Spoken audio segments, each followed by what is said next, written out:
Olá, Olá! Estamos aqui para mais uma live sobre análise psicológica, dessa vez com o filme Malévola, Malévola. poderosa. Para quem não assistiu, bom, já deu tempo para todo mundo assistir, não é? É, Então, inevitavelmente, a gente vai ter spoilers, ok? A gente já está no Malévola 2, então já mais que deu tempo para assistir o Malévola, o primeiro filme, que traz algumas questões que já vinham nascendo com alguns filmes, né? Que é uma outra percepção sobre aqueles ditos vilões. exato.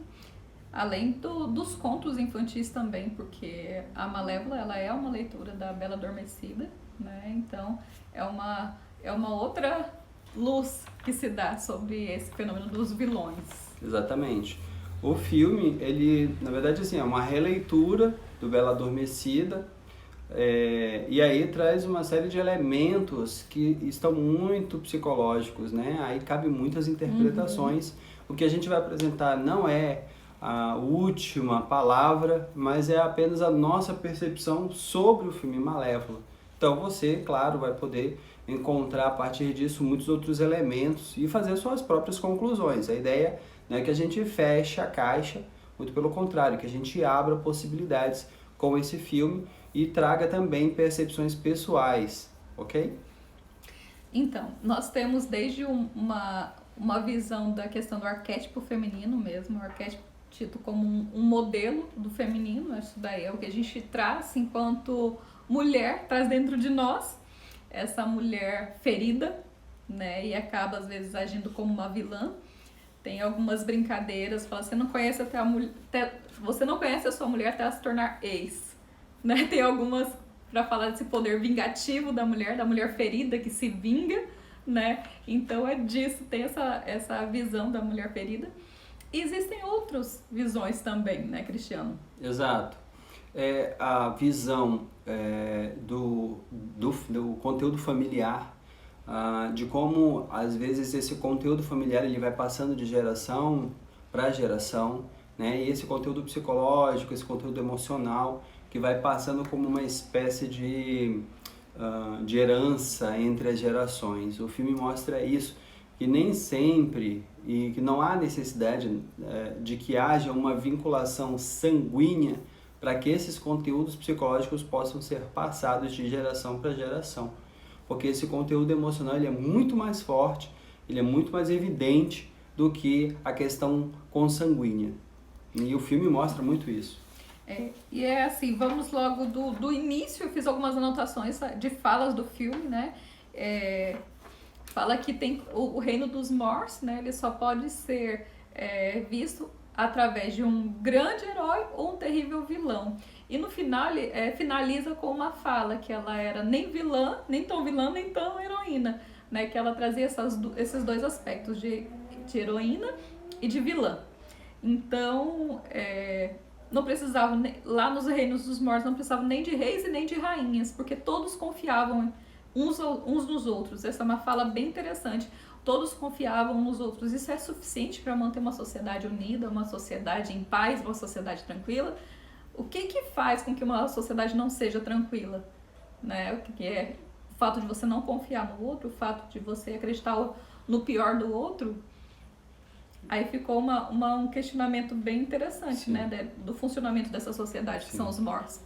De fato. Agora, uma leitura que a gente fez, né, Cristiano, que essa divisão dos mundos dos humanos e a divisão para o mundo dos Morse representa muito dessa leitura os Morse como o nosso inconsciente. Isso. Né? Por que o nosso inconsciente? Lá estão as fadas, lá tem os arquétipos, lá tem os animais fantasiosos, lá estão os sonhos, lá estão os pesadelos, né? Tá aquilo de mim que eu não aceito, como essa malévola, né? Essa mulher ferida, essa mulher vilã também está nesse inconsciente. Ali tá todos os nossos recalcamentos também, né? Tudo aquilo que eu temo, tudo aquilo, o meu trauma também, fica ali no reino dos Morse, ou seja, no meu inconsciente. E a parte humana é a parte da consciência, né? Do real. Ali onde acontecem as coisas da razão. É onde acontecem as coisas bem humanas, como a ambição, né? Porque o grande vilão nessa história é a ambição, né? Então é nesse sentido que a gente fez essa divisão entre o inconsciente e o consciente, certo, Cris? Isso. É importante essa percepção de que o filme ele trabalha com dois elementos, dois mundos, né? E eles utilizam inclusive essa palavra, né? Esse adjetivo, dois mundos, né? Dando a ideia de que são dois mundos divididos, muito bem divididos. O mundo do inconsciente e o mundo da consciência. O mundo da criação, dos contos, daquilo que é mágico e daquilo que é racional, e que também nessa razão, nessa racionalidade está a ambição, está a cobiça, está a inveja e todas as inseguranças. Existem muitas leituras também da Malévola, da representação disso aí do feminino, e o quanto que no ato que o Stefano corta as asas da Malévola, estaria assim a questão da dominação masculina sobre o feminino, né? Então, existem leituras de que o homem, quando ele finge o amor verdadeiro, né? Ele manipula o amor verdadeiro para ganhar a confiança da mulher e depois tolhe a liberdade, tolhe a ascensão profissional e a mantém sob o domínio do lar, no ambiente doméstico. Então, tem essa leitura, o ato de cortar as asas com essa função, essa questão patriarcal. Tem uma representação muito forte essa cena, né? Essa parte do filme de cortar as asas, porque ela voava, ela era dona de si, ela era dona de um reino, era poderosa, né? Que ela era uma representação. Isso também, para o nosso mundo mais dia a dia, né? Muitas vezes a mulher, o homem que manda a mulher cortar o cabelo, né? É também uma representação, né? Cortar um pouco da sua identidade, né?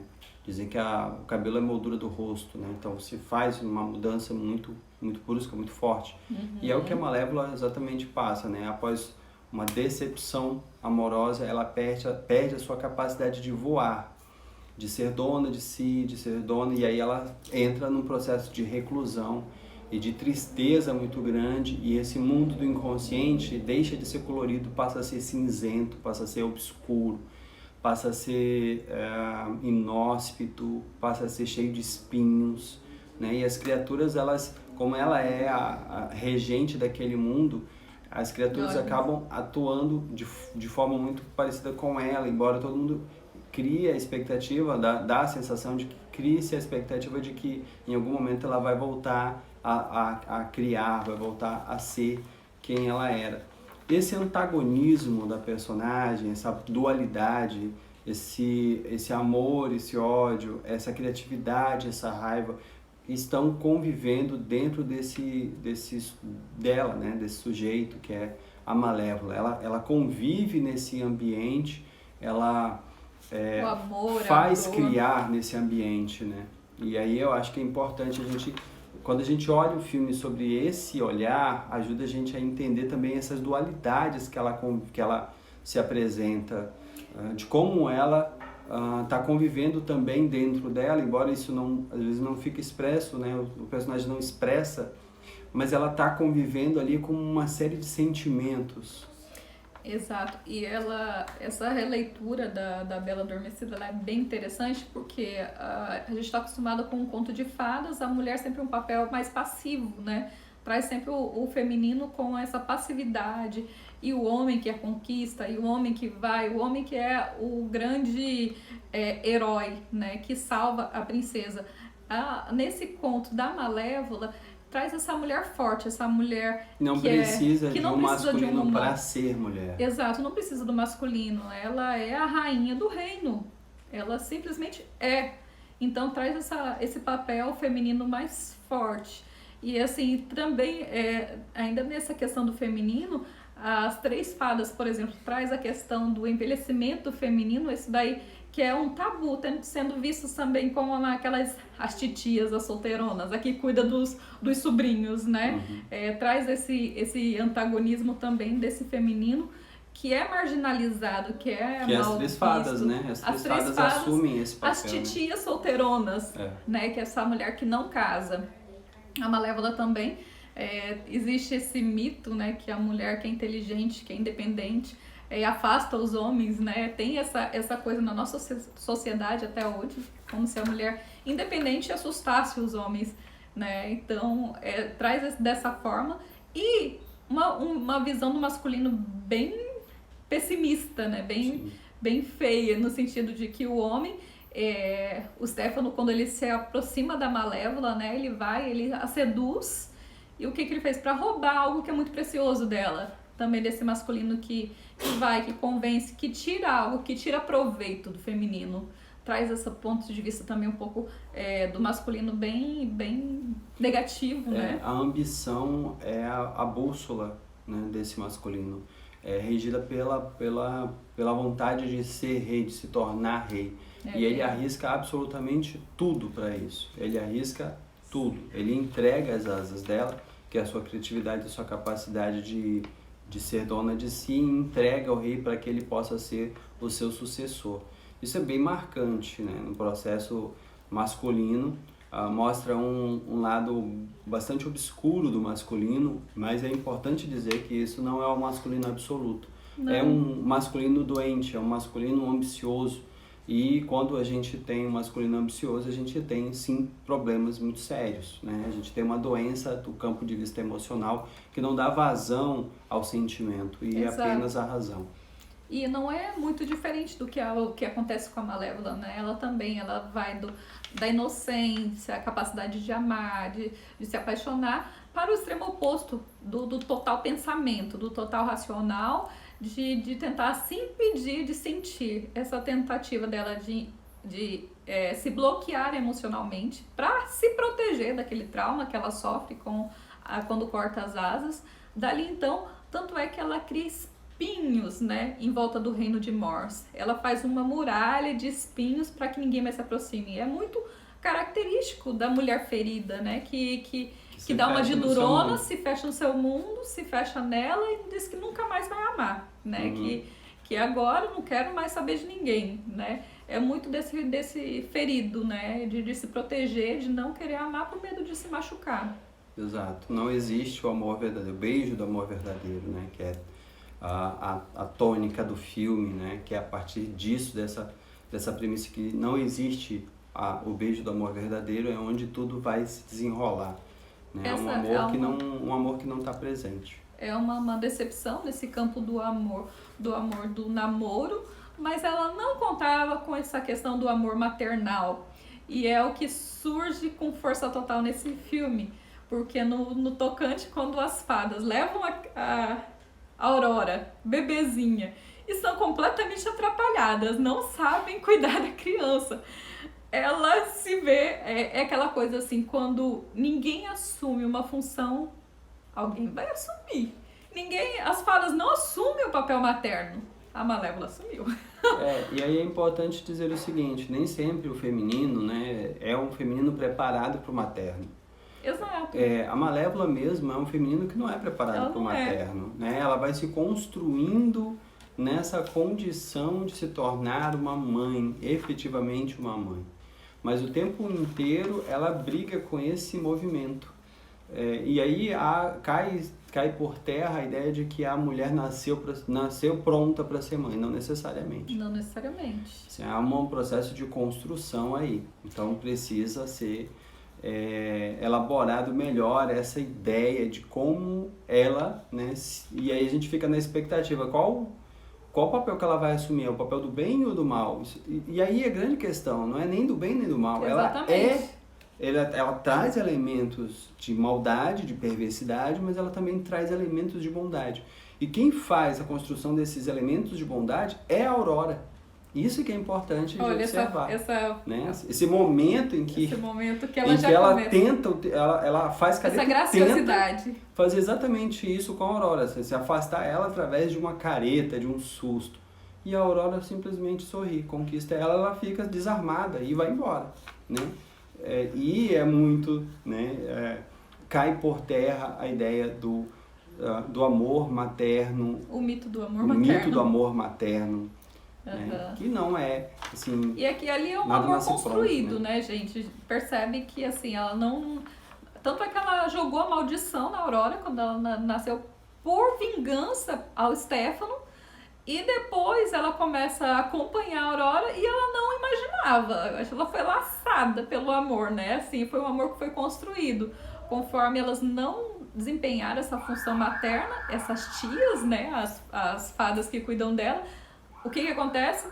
A Malévola começa a se preocupar. Agora, uma função bem importante é o corvo, né? O corvo, ele tem essa função de, tipo, um alter ego dela, né? Um ego auxiliar. Porque ele fica preocupado com a criança, ele quer que a Malévola reaja e ele só fica olhando assim, né, pra ela, ele faz umas caras, tipo assim, você não vai agir? Ela vai cair no precipício. Aí só olha, ele não age, ele deixa que a Malévola se movimente pra salvar a criança. Na hora ela tem algumas vezes que ela salva a criança da fome, porque a criança lá morrendo de fome. Ela salva, ela se vinga das fadas, que ela fica com raiva porque as fadas não cuidam direito da criança. E na hora que ela vai cair no precipício, ela vai e salva a criança. Então ali já mostra assim as atitudes de proteção dela para com a criança, que já é algo muito maternal, né? Sim, totalmente maternal, né? E ela fica o tempo todo brigando com isso. Ela quer que alguém assuma isso, quer que aquelas fadas atrapalhadas assumam isso, mas elas não têm a menor condição para assumir, e aí ela acaba tomando sem querer tomar. Mas ela tem, na verdade, um exercício de cuidado ali com a Aurora, e esse exercício de cuidado é que acaba aproximando ela. Ela acaba amando sem perceber que estava amando. E eu acho que isso é sublime. E daí esse amor que vai se constituindo até o momento que ela pega a Aurora e leva para o reino dos Mors. Essa entrada dela no reino dos Mors é que une o passado e o futuro, né? Porque é a mulher traída, né? E que agora entrou em contato com um novo amor. Esse amor é diferente. É um amor maternal, mas ainda é um amor, isso toca nela. Porque ela não se acha capaz de amar. Ela acha que não existe esse amor verdadeiro, né? Então ela já começa a se tocar com isso. Chegou um momento que ela vai e fala com a fada. A Aurora fala que eu sei quem você é.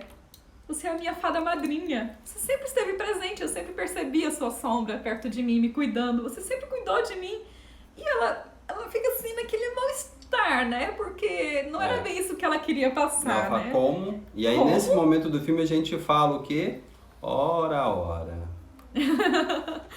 Pois é. Aí é que ela já começa a cair a ficha. Opa, eu estive numa presença que eu não esperava, né? Ela conseguiu passar. E ela traz, assim, essa inocência. A Aurora traz essa docilidade, essa inocência.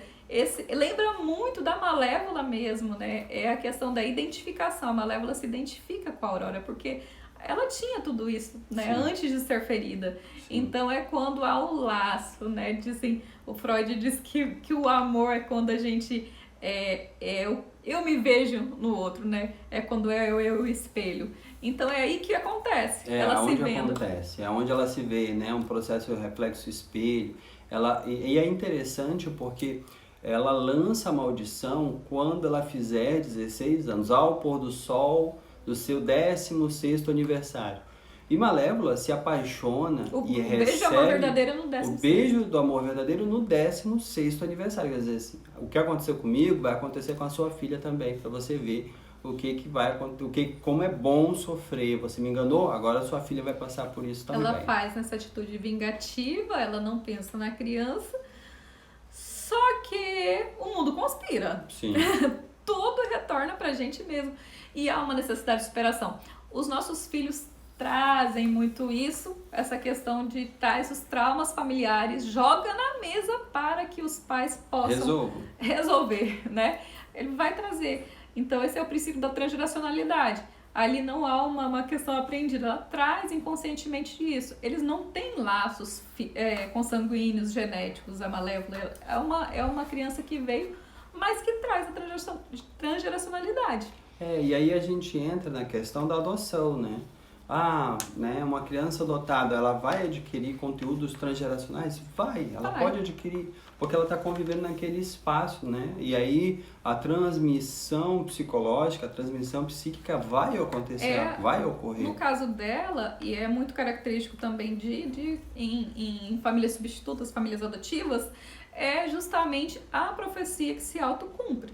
Ó, a né? parte do penhasco, olha aqui. É, É o momento que ela não quer. Ela olha pro lado, ela olha pro corvo, ela olha pra cima. Não quero me envolver, não quero gostar dessa menina, não quero gostar da praga, né? Que é a praga. a maneira como ela carinhosamente chama a Aurora, né? Então, essa profecia que se autocumpre, né, na terapia familiar sistêmica se fala muito, né, que é quando você fica com tanto medo que algo aconteça, tanto medo que o que acontece? Se realiza. Se realiza. Quando a gente tem tanto medo que algo aconteça com o nosso filho, o que vai acontecer?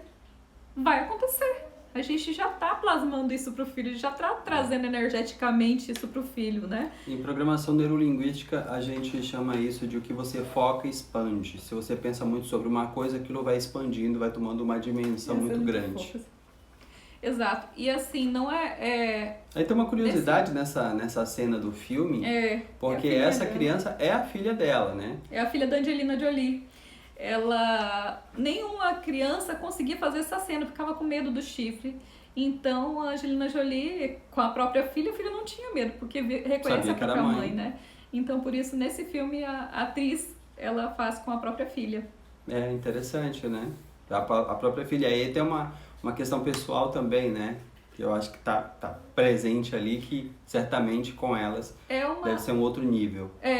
Uma outra visão que eu tenho sobre isso, por que assim, essa profecia que se autocumpre? Porque a gente vê muito em casos de abuso sexual. E ali houve um abuso físico, né? A cortar as asas foi um tipo de abuso que Sem dúvida. Malévola sofreu. E por que muitas mães que sofrem abuso quando eram crianças não conseguem proteger os filhos e acabam que os filhos também acontece esse trauma de abuso, né? A gente vê o fenômeno da transgeracionalidade nos casos de abuso sexual muito forte, né? Muito proeminente. Por que isso acontece? Há tanto receio, há tanto medo. Receio. E geralmente fala assim, nossa, eu cuidava tanto, eu não deixava ir na casa de fulano, eu não deixava na casa de ciclano, eu não deixava isso, não deixava aquilo. Tinha tanto medo, tinha tanta necessidade de proteger e acabou acontecendo. Aí elas, sempre quando eu atendo vítimas, né, e elas falam assim, eu fiz de tudo, eu cuidei tanto do meu filho, eu não consegui proteger, eu fui incapaz de protegê-lo. É exatamente como o caso da Malévola. O que acontece? Ela tem esse trauma e ela é incapaz de proteger. Por quê? Porque ela não resolveu nela. Exato. A gente só protege os filhos dos nossos traumas quando a gente resolve, né? A Malévola, a cena muito tocante quando ela vai e tenta desfazer todo o mal. Como é que é a frase que ela fala? Ela tenta desfazer todo o mal, ela tenta retirar todo o mal, toda a maldição que ela lançou sobre a Aurora. Sim. Ela faz de tudo. Ela tenta tirar todo o mal. Como é que é? Ela fala assim, eu revogo. Eu revogo o feitiço. Tem uma fala bem específica dela. Eu revogo o feitiço, que não seja lançado o mal, mas o bem, alguma coisa nesse sentido, mas ela não consegue. E por que ela não consegue? Não é só porque ela trancou o feitiço, né? Ela estabelece ali que só o amor verdadeiro, mas também porque dentro dela essa questão não estava fechada, o trauma não estava fechado. Ela estava amando a Aurora, mas tinha um trauma no passado que ela precisava resolver para que esse amor ele fosse pleno, né? Ele fluísse de uma maneira plena. Mas enquanto ela não resolve essa questão, e é exatamente isso que acontece, e no filme é muito curioso porque quem devolve as asas para Malévola é a filha, que nem sabia que essas asas estavam ali, né? Depois que entram no castelo. E aí quando ela devolve as asas, aí ela se torna novamente ela, né? O processo de ânima, o arquétipo da ânima, a mulher, ela se torna inteira. E quando ela se torna inteira, ela dissolve o trauma. E como é que a gente vê que o trauma foi dissolvido? Quando ela está brigando com o rei, né? Como é que é o nome do rei? Stefano. Quando ela está brigando com o Stefano, e aí ela vai para matar ele, aí ela fala para ele, acabou. E aí ela vira as costas, e aí ele ataca ela, eles caem, né, de uma torre do castelo, ele acaba se espatifando no chão. Mas ela diz para ele, acabou. Ela já tinha curado, né? Quando ela experimentou o amor, teve certeza do amor verdadeiro quando ela deu o beijo na Aurora, pronto. Sim. É a ferida que se curou, né? Ao ver o amor verdadeiro. Ela viu o mal que ela fez perante a sua própria dor. É quando a mãe vê o filho, a mãe que foi abusada vê o filho sendo abusado. Aí ela vê, eu tenho que fechar isso em mim. Eu preciso fechar. Na verdade, quando acontece a transgeracionalidade, é uma oportunidade. É quando a criança se coloca numa situação para que haja uma elaboração familiar, porque existe um conteúdo familiar que necessita ser elaborado. Então, mesmo ela sendo essa filha adotiva, ela traz esse conteúdo e ela entra no sono profundo. E é quando a Malévola vai ter que entrar em contato com a sua própria dor. É quando ela ouve uma outra perda, né? Ela perdeu de novo o seu grande amor, porque ela perdeu o Stefano quando ele cortou a asa dela. E depois ela perdeu a Aurora, né? E ela fala assim, nenhum dia da minha vida eu não vou passar sem me culpar. Porque o que eu fiz com você foi imperdoável. E é quando ela sente... Dói. dói. Quando ela fala isso, dói em nós, né, que assistimos. Porque ela passa a amar, de fato, né? É um amor verdadeiro. É uma grande perda. É onde o beijo acontece. A gente cria a expectativa de que esse amor verdadeiro tem que ser do masculino. Pois é. Mas da onde que tem a ideia de que o amor verdadeiro tem que ser do masculino, né? Não tem nada mais no verdadeiro. Frozen também tem isso, né, No Cristiano? Frozen também, é Frozen verdade. também, o verdade. beijo da Elsa na Anna, né? Ela Sim. descongela, que é o beijo do amor verdadeiro, não veio do masculino, não vem de uma relação... Que ainda tinha iniciado ali, né? Mas a gente não vai falar do Frozen agora. Quando a Malévola resolve esse conteúdo, aí tem aquela briga com o Stefano e a própria imagem da inocência, da criação, que a Aurora, ela resgata as asas da Malévola. É quando ela curou a ferida, ela volta a ter liberdade, ela volta a poder criativo, ela volta a ser um ser íntegro, né? É quando o reino ressurge, né? E as criaturas aí ficam aliviadas. Ufa!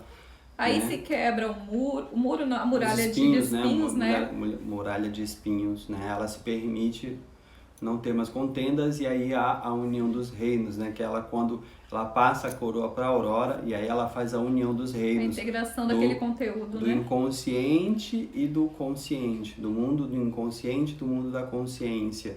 A união dos reinos. É quando há perdão, é quando os reinos, a gente fica bem emocionalmente. Exato. Enquanto a gente não perdoa, a gente não fica bem. Eu quero que morra, eu quero que isso, que aquilo. A gente, né, a pessoa morre, a gente ainda não fica bem, ainda não fica resolvido. Porque não é o outro que tem que... Como o Adalberto Barreto fala, a vingança é a mesma coisa que você desejar que o outro morra e tomar o veneno, né? Você quer que a pessoa fique mal e aí você toma veneno em você mesmo. Porque você curtir né? a mágoa é você tomar o próprio veneno. E não vai acontecer nada com a pessoa. Exatamente. Porque tem que resolver, a gente tem que resolver em nós, né? E quando a gente aprender a resolver essas questões em nós, todos os reinos ao nosso redor se modificam. A gente vê o mundo colorido, a gente vê o mundo diferente. E quando a gente carrega mágoa, o mundo vai ser cinzento. Acho que uma das maiores lições do filme é exatamente essa. É se permitir que o amor cure. Seja ele de onde vier.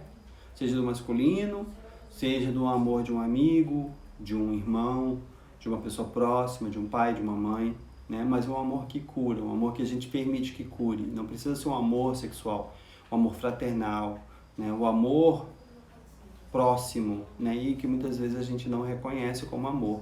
E eu acho que essa missão e essa lição que o filme traz para a gente perceber que o amor ele pode vir de vários canais, né? De vários lugares, desde que ele seja verdadeiro. Exatamente.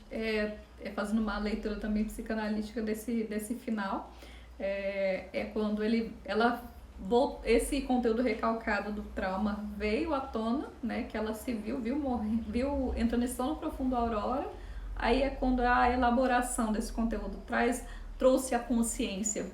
Ela precisou sair do reino de Morse, ir para o reino da consciência, veio o conteúdo, houve elaboração daquela briga, né, com o Stefano, e é quando ela consegue elaborar, né? Então é bem esses dois mundos também, né, o processo de elaboração dentro o inconsciente e a consciência do Bom, do e trauma. aí, tem um Felizes para Sempre? Não, não tem um Felizes para Sempre, porque a gente tem Malévola 2, que aí Dois. outras questões começam a surgir também com a Aurora, né? E aí a briga das Ai, duas, dois e é aí, lindo. né, quem não assistiu, assista, que eu acho que vai ser bem interessante. Em breve a gente vai analisar o Malévola 2, depois de fazer a enquete, o que vocês vão querer. Isso. Mas já me pediram análise do Coringa. Então vocês vão escolher Malévola 2, Coringa e também a Família Incrível, Os Incríveis. Isso. Foram os 3 filmes. Vocês vão votar ali nos nossos stories, tá bom, E gente? sempre na quinta-feira, às 23 horas, horário de Brasília, ok? Estaremos aqui, mais uma análise Espero que tenham psicológica. curtido essa análise. Mais uma vez, não é uma análise final, mas é uma análise, né, que abre outras possibilidades, outros leques aí. Conta pra Ok? gente como é que você analisou. Isso, acho que vai ser bem interessante essa troca, ok? Então, quem Beijo, não assistiu gente. Malévola, assiste. Quem sabe a gente não faz uma análise aí mais pra frente, ok? Nos acompanhe nos nossos stories, nos nossos feeds, esteja com a gente. E qualquer dúvida, fale com a gente no direct do Instagram, A gente ok? tá sempre respondendo. Um Até beijo, mais, gente. Até logo. Visitem o Família de Super-Heróis, o site do Família de Super-Heróis, que tem artigos muito interessantes lá, quem é pai, quem é mãe. Eu acho que vai curtir, vai gostar, Estamos ok? no Facebook, no Instagram, no YouTube e também no site. Todos como Família de Super-Heróis. Até mais, gente. Tchau, Valeu. gente. Tchau, tchau.